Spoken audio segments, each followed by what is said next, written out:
enjoyed your sticky toffee pudding. I think it was my favourite course. Okay, we are now, probably my favourite part of all the weddings I've been to, going to have the groom's speech. So Uncle M, take it away!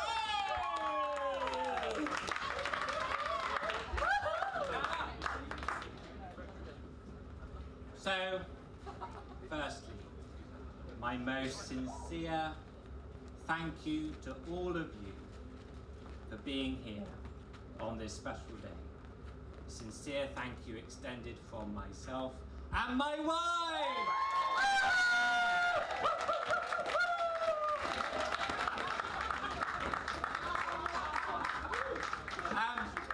Every single one of you is here for a reason.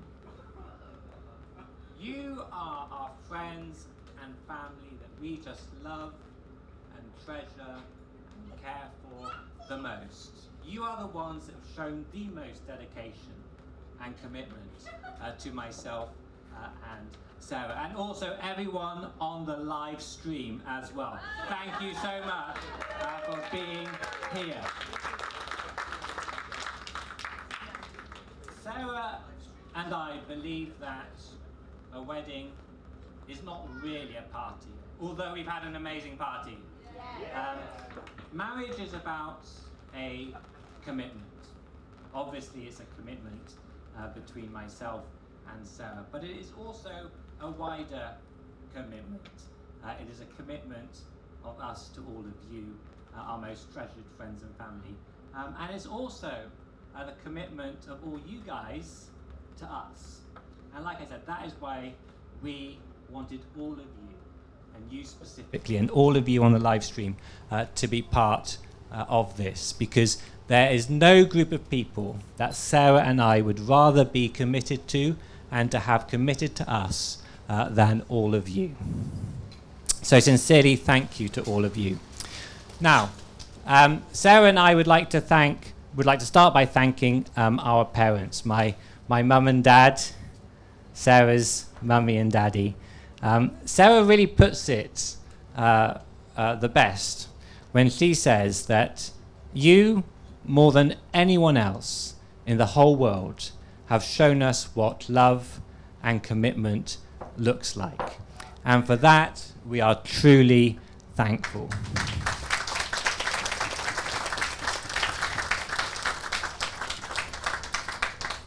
Would you agree with that, Sarah? I absolutely cannot agree more. My mother shows me every day what unconditional love is and what it looks like to stand by a husband through thick and thin. My wonderful father has sacrificed literally everything for me, my mom and my family, and then demonstrated what it means to put others' needs above your own. To my lovely new mother-in-law, who is one of the sweetest, most loving, and most caring women I've ever met, I hope to be able to love and take care of Mark a tiny fraction of the way you do. And lastly, to my new father-in-law, Aldo, full of passion, joy, and energy, and also one of the best cooks I've ever had the privilege of knowing. I have loved spending lockdown with you and eating lots of really delicious food. And in fact, one of my favorite memories was learning how to make Italian pasta from scratch from you.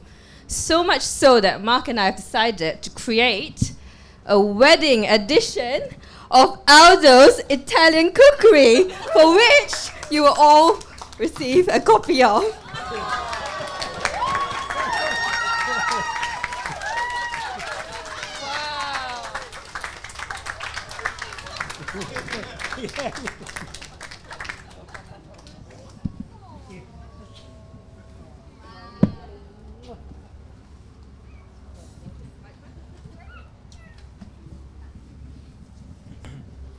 All right. Now, I've actually just taken off my jacket to show, I mean, Sarah probably quite excited by this, but no, actually, to actually pay further respect and homage actually to my father. Amazing man. These are actually his cufflinks that he gave me. And my father is such an amazing man that when he was serving as head waiter, someone actually gave these cufflinks to my dad. These are solid gold cufflinks. They gave it to my dad as a tip. That is how amazing.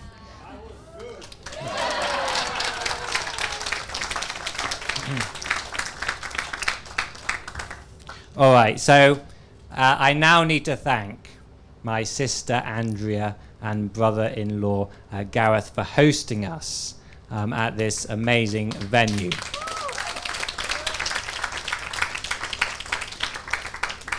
Many people have told me that this is a beautiful venue, but honestly I have not even noticed because my gaze has been transfixed on my beautiful wife.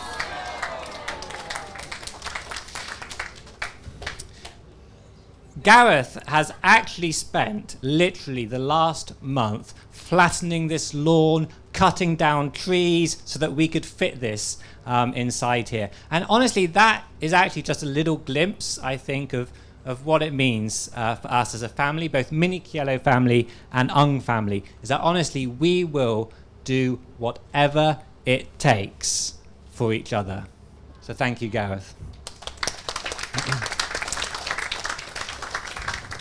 I'd also like to thank Aldina, my other sister, and John for doing the service. It's awesome.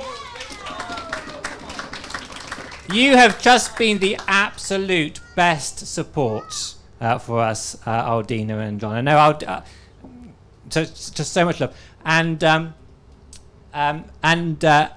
also obviously to thank all my wonderful nieces and nephews, Lily, Florence, Luca, Nancy, and Jariel on the live stream. I'd also like to thank Sarah's siblings and in-laws for welcoming me into their family as a brother. So, Joyce, Jonathan, Peter, and Elaine, we're going to have so much fun with each other and the nephews. I'm just looking forward so much to spending a lot more time with you all. Okay. Now, it's also my duty to thank the bridesmaid. So I'm going to start with Yen, my favourite bridesmaid. So,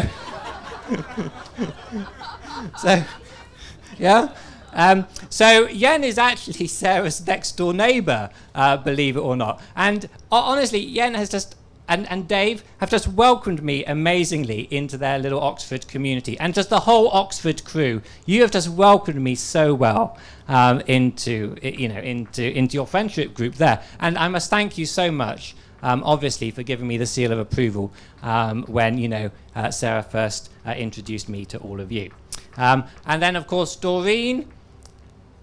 Now, what you may not know is that Doreen and Sarah, they actually work together.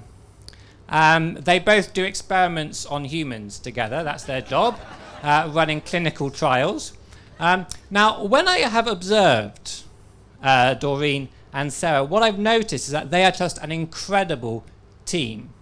They just work completely symbiotically. They're just always there for each other, always backing each other up. You've always got each other covered. And that, for me, is just a little window into just the amazing, beautiful, wonderful new teammate that I now have in Sarah, my best, most treasured teammate for life.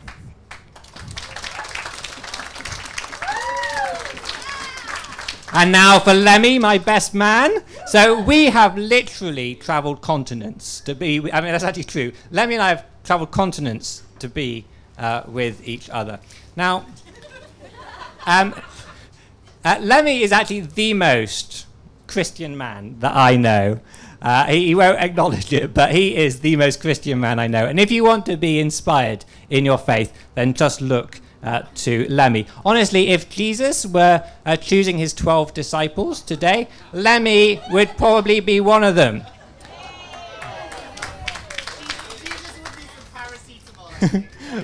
But instead, Lemmy, you've got me today, and you're my best man.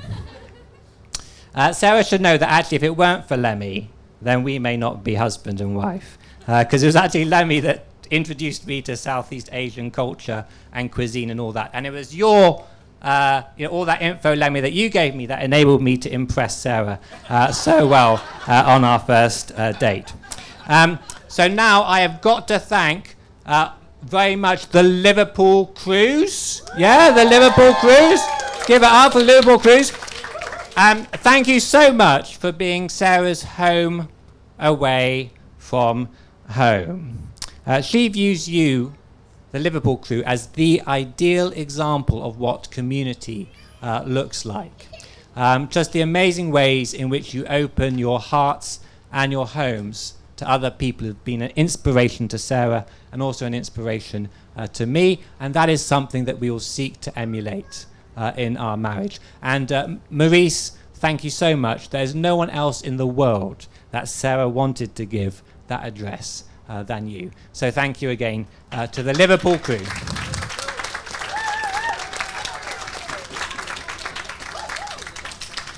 All right, and now for all my men. So when Sarah asked me who I was going to invite to my wedding, I said that I would only invite the men that I would go to war with.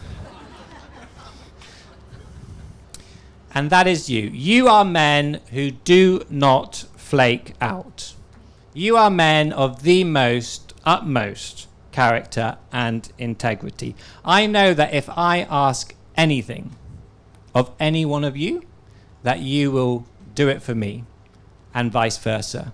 You are all truly incredible men. You are history makers.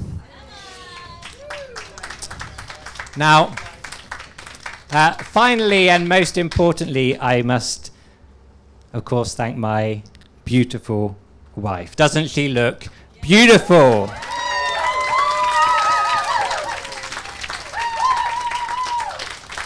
Now, Sarah is just so amazing and so wonderful that it's actually really hard to describe her, but I will try to describe you a little bit. No doubt I will be looking back on this video in about 50 years' time and thinking that I have literally just scratched the surface in describing how wonderful Sarah is. But let me give it a go. Sarah is extremely servant-hearted. What that means is that she will put the needs of everyone else above her own. And I think all of you who know Sarah well will absolutely testify to that being the case. Lemmy also described Sarah quite well to me after his first meeting with Sarah when he said that Sarah is very vigorous. So let me illustrate that for all of you. Sarah and I were climbing up a volcano during the coronavirus pandemic. And I actually didn't have a face mask, because obviously, I didn't know that you needed a face mask to climb a volcano. And so what Sarah did, before I'd even thought about what we were going to do, she ran 100 meters down the side of a volcano to the car, got a face mask, and then ran 100 meters back up the side of a volcano. Isn't she just incredible, amazing, unstoppable, vigorous? Sarah also deserves every single ounce of respect that all of you have. She is just an incredibly determined woman. She will do whatever it takes in her career, in her friendships, to achieve what is best, and especially the best for other people. And just a really nice illustration of how determined Sarah is of course, Mummy and Daddy being able to make it here from Malaysia. Sarah did not stop at anything to get you here. And thank you to all the aunties and uncles in Malaysia as well for all your support and prayers in making that happen. The other characteristic of Sarah that so many of you will be familiar with is that she is also incredibly hospitable. She really wants to open up our home and our lives to all of you.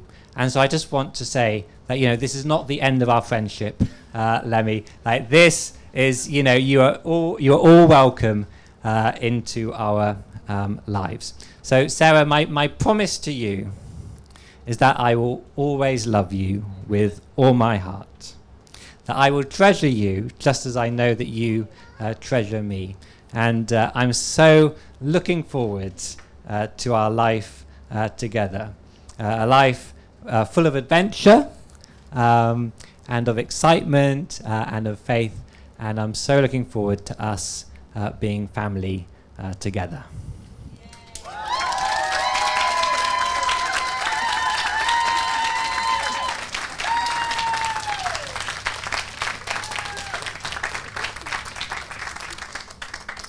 So with that, over to my best man, Lemmy.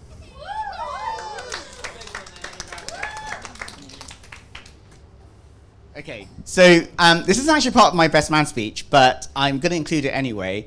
A couple of months ago, Mark met with me in Hyde Park, and that's when he broke the question to me. He said, Lemmy,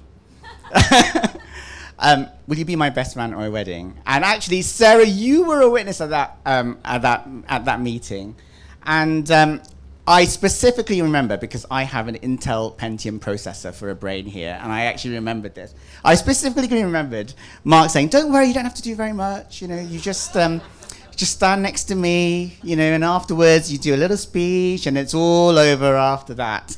Well, okay, let me just read to you the little list that I had, which Mark handed over to me yesterday.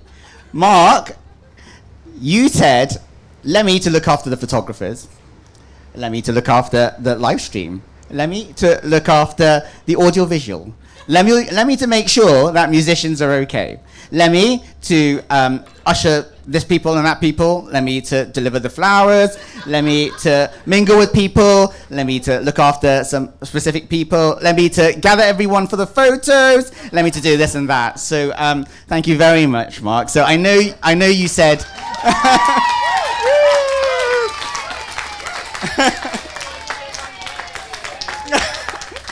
I know you said that we're still going to have a friendship, after this wedding. Well, actually, Mark, after tonight, you're dead to me. So I'm sorry. See you later. I'm glad you have Sarah to look after you. I can leave in peace now. But anyway, so let me before I actually, obviously say something about the best man speech. I actually wanted to do something special for Sarah, and the reason why is because Sarah, you and I haven't had much opportunity to get to know each other because, well, primarily because I've been away in America for so long. So you haven't had that chance. But I wanted to show you how much I care for you, and actually, it's very, very, very important to me that you know that because Mark is my brother, you are now part of my family as well. So I hope you know that. So I've got you something, Sarah, and I'm a bit worried. This is actually more worrying than the best man speech. So anyway, so here we are. So I need you, Mark. You can come up as well. All right. Forgive the Wilco bag. Sorry, that is not the present. I promise you. Okay, so here it is.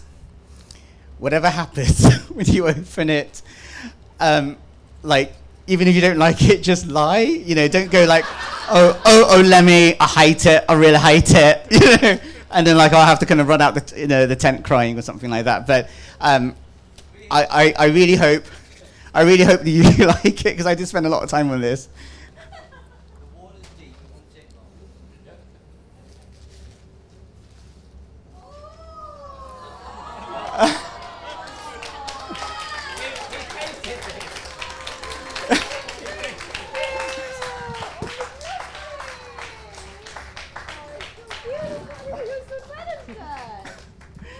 Yeah, I'm not naturally an artist, so it took me 22 hours, but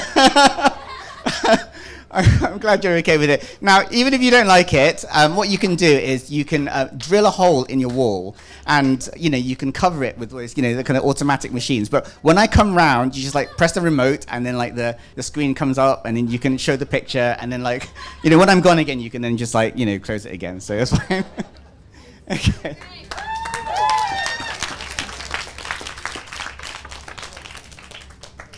So I first met Mark in the summer of 2008, and let me tell you the honest story. So back then, I was a young analyst in a bank, and I was a very, very different person to what you see right now. I was very bitter, very angry with God. Even though I thought I was a Christian, I was very, very angry with, how God has treated me in my life and everything like that. And I think in many ways I prayed that God would show me what he is and who he is to me. And so in the summer of 2008, this very bitter, angry young man was walking to a new church, because I recently started a new church. And on the way, I bumped into a very kind, blonde gentleman by the name of Mark Joseph Miniciello.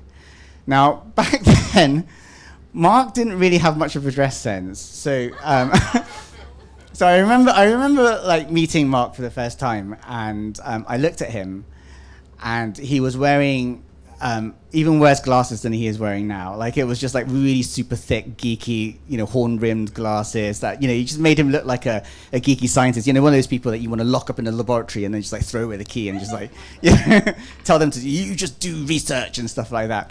And also he was wearing like a very brightly colored, I think it was a yellow brightly colored shirt. It was like a Hawaiian shirt, and another very brightly colored Bermudas. And worst of all, he was wearing flip-flops. Mark, you do not wear flip-flops to an Anglican church service, but there we are. That was Mark. And I looked at him and I said, oh, this guy's very eccentric. I'm not sure I really want to get to know him. But here's the thing. Mark, for whatever reason, persisted. So when we met outside of St. Helens, he was like, hello, very chirpy and everything. And I replied, oh, yeah, hey, how are you doing? And he just stuck by me throughout St. Helens Bishopsgate. I didn't have many friends, but I did have Mark, always, every Sunday, who would actively find me. He would actively look out for me and actively want to be my friend. And he would actively also take me out on a Saturday to museums, to crazy art galleries and exhibitions and things I wasn't sure I was that much interested in. But what I thought to myself after a few weeks of getting to know Mark was, maybe God is actually answering my prayers. And maybe God is showing me through Mark how faithful and how loving he is. And throughout the years that we've been together, we've traveled so much into so many different cities and countries. I've had a wonderful time. But Mark, I need you to know now, more than any time, is that I owe you a debt of love that I can never, ever repay. Because if it wasn't for you, I would never be able to faithfully say and exclaim the words of Lamentations, but this I call to mind, and therefore I have hope. Because of the Lord's great love, we are not consumed. His compassions never fail. They are new every morning. Great is your faithfulness. And you know what? Mark, you were that friend that made me see how, even though life sometimes is very difficult, that actually God is always faithful. And sometimes he's silent, but he's never absent. And so I thank you, Mark. And yes, I'm joking. We will be friends for the rest of our life. And so whatever happens, you are my brother, now and always.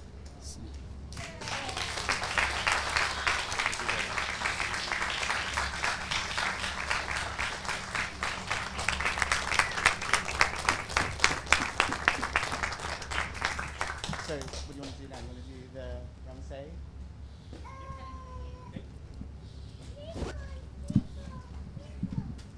Whoa. So now, time for cutting of the cake. So if we can all make our way to the cake, that'd be great. And small people at the front, tall people at the back. Use your brain, guys. Let's go and see what our £20 brought up.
Hello. Mic on, please. Hello. Okay, Uncle M, do we need champagne for the... Whoa! While we are waiting for the champagne, can one family, each family, send a representative to come up and pick your beautiful recipe books? Ah. Okay, we're back on.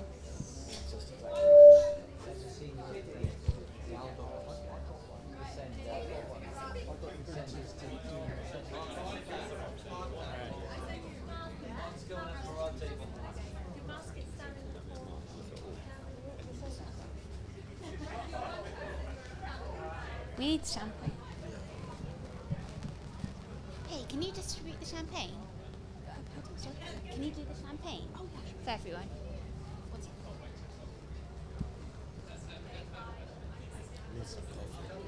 Yeah, I don't need champagne. We're doing champagne and then...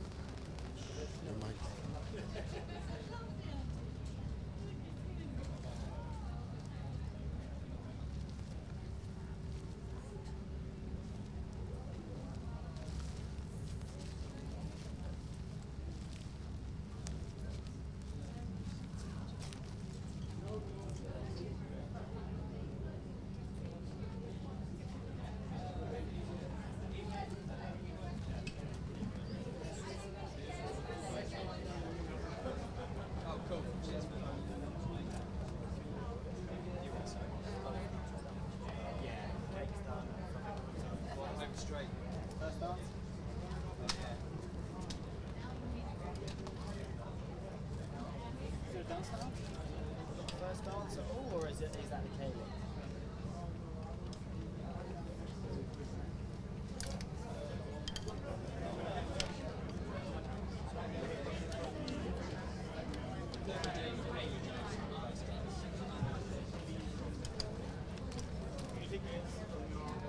No, we play it.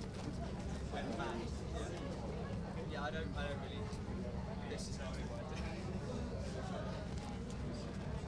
Yeah, but the rest of the guys are just arriving. They're going to move the tables. So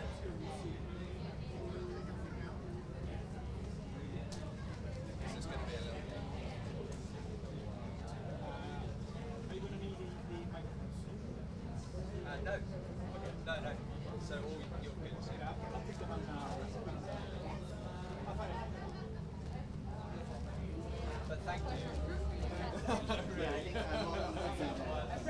Actually, I'll just... Hello. Yeah.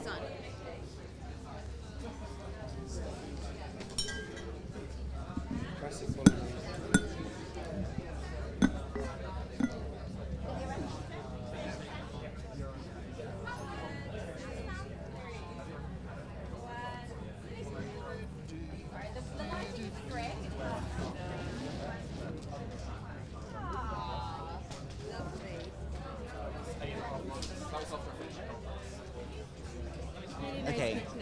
Oh, thank you. I hope you like it. If you don't, just... And I love the painting. Thanks so much for all this. No worries. effort you put. Yeah. That's amazing talented. Thank you. You did not say you were a... No. Artiste. Yes. Okay, everyone, we're gonna have a Malaysian toast now. So, if everyone, how would you want it, Mark? Do you want everyone to gather? Yeah. So if everyone could just gather around here, and we're gonna have a Malaysian toast. Now, it's a little bit different from an English toast. So, it requires a little bit of explanation on my part. What actually happens is, before you can even do Malaysian toast, you need to remove all your English sensibilities. So imagine your English sensibilities are here. You imagine they're here. Rip it out, and put it to one side, because you would not be able to do the Malaysian toast. So it's called a yam seng, and what we're going to do is we're going to go yam,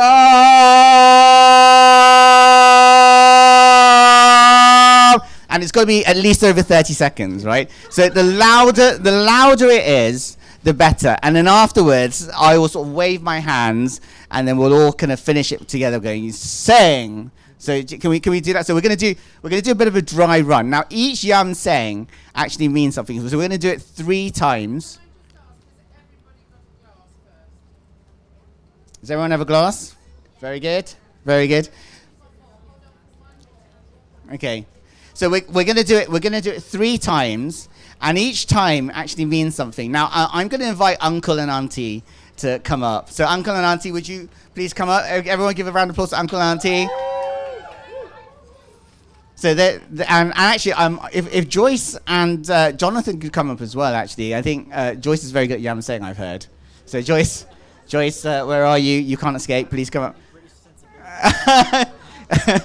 Even rip out your American sensibilities as well, Jonathan. So, all right. So, can anyone tell me? Because I actually don't know myself. Apparently, the 3 yam sayings actually mean something. Oh, and yes, I'm sorry, Mr. and Mr. Michele. I'm so sorry. So please do come up as well. So I don't actually know what the yam sayings mean. Sarah, do you know? Do you want to say a little bit about the yam saying? I think it just means cheers, that bottoms up, basically, yeah. Okay. So what we're going to do is a quick dry run, right? So. Each one means something different. Yeah, so I think each one, I think the first one, okay, so obviously this just shows how Sarah and I have been away from the country for too long, right? I think each one, I think the first one means some kind of happiness and health, and then the second one, Uncle, do you know? One of them is children as many as possible. Okay, all right. The first one is eternal love. The second one is a long and lasting marriage, and the third one is fertility. Okay. So, the third one is the one that people just. The third one is where people just drag it on and on and on. Okay. So make sure you drag the third one on and on, because we want Mark and Sarah to have so many children they don't have any sleep anymore. So. And then you have many godchildren. Exactly right, my godchildren here. Okay. So all right. So let's do a dry run. All right, so I'm going to lift my glass up, and then we're all going to go yum, and you've really got to scream from the top of your head, right? So ready? 3, 2, 1, yum!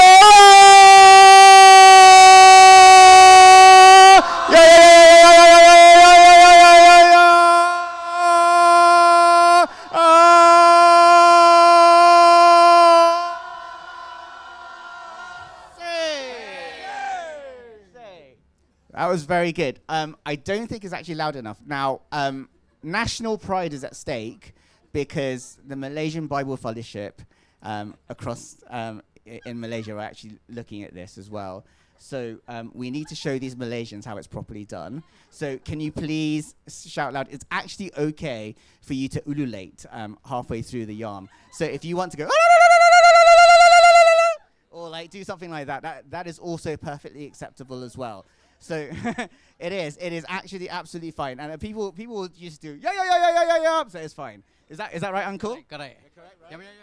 Then sing. Yeah, sing like that. So you can do that. All right. So this is not a dry run anymore, right? So here it is. So here is the first yum saying, right? So on the count of 3, 3, 2, 1, yeah!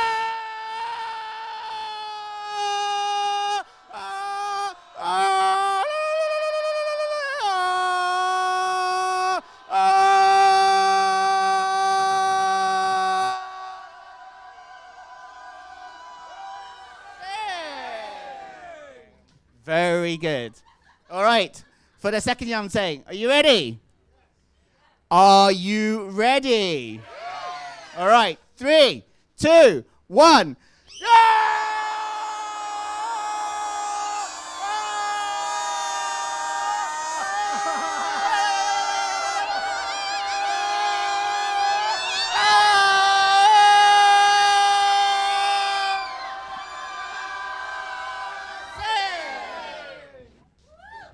Okay, one more time, but this time for the kids, right? So make sure that they have so many children they can't handle it anymore, right? Okay, are you ready? 3, 2, 1.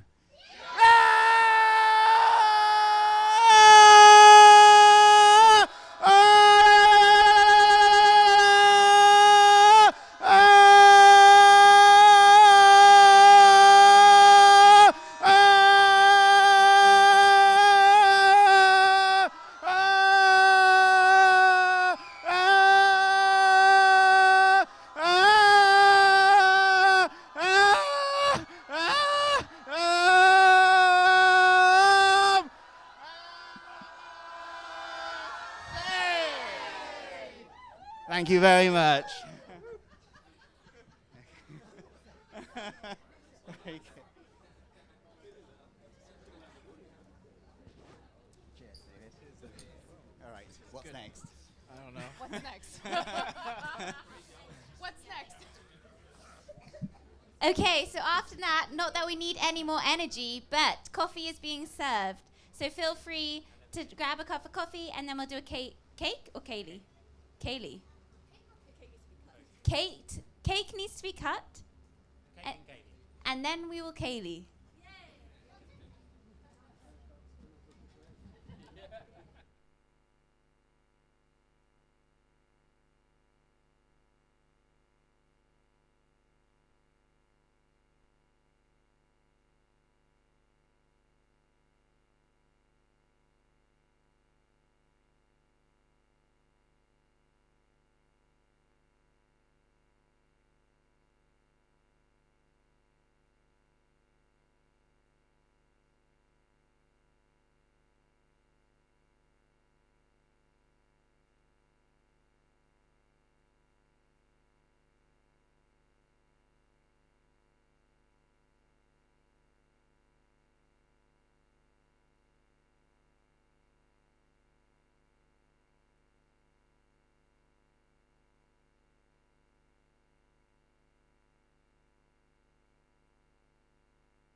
Martha, wait here. I'm going to do a blue trick.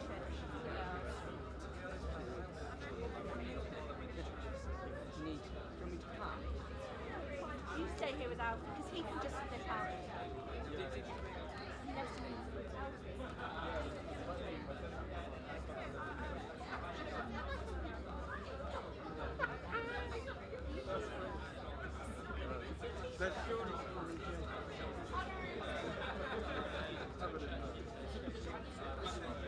Right, coat on, Martha. Can you see where your coat is? Where are you going? Why do you think hold your coat? Where are you going? Coat on, Kissy. Mummy, it's wet on the inside. I know, mine are too. Your shoes will get ruined. I'm not going to bring Oh, your coat? Well, you'll get wet. Umbrella.